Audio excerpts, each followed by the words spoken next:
In today's video, I will teach you how to convert a quote into an invoice. Here we are at the dashboard on the Zuper mobile app. In the top left-hand corner of the screen, select the menu icon. Then, we are going to select Quotes from the Quotes and Invoice module. Once we've landed on the Quotes page, we're going to select a quote to convert into an invoice.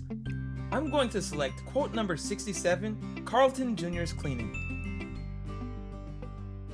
Here you can see in the center of the screen, we have the option to convert this quote to an invoice. Let's select Convert to Invoice. We will be prompted with the customer's information page, where we will see the customer's information as well as the organization they're tied to.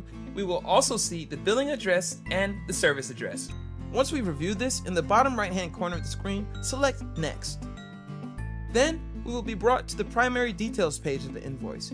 Here, we can review the invoice reference number, the payment term, as well as the invoice date. We can also review the line items that are attached to this particular invoice. Once we have reviewed everything, we can select Next in the bottom right-hand corner of the screen. Now, we have landed at the invoice summary page. Here, we have a brief summary of all the information we reviewed. You'll see the customer information, the organization associated with the customer, the billing address as well as the service address for the customer, and details of the invoice inclusive of the line items, the invoice date, and the due date. Once we've reviewed this information, select Create in the bottom right-hand corner of the screen.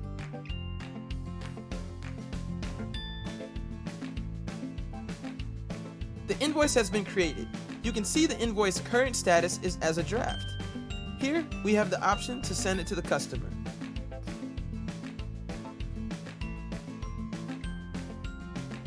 Once we select Send to Customer, we will be prompted with a screen to input the customer's email address. We also have the ability to edit the subject as well as the body of the message in the email that the customer will receive with the invoice. Once we have reviewed this information, we can select Share. There you have it. The invoice details have been shared via email with the customer. Thanks for watching.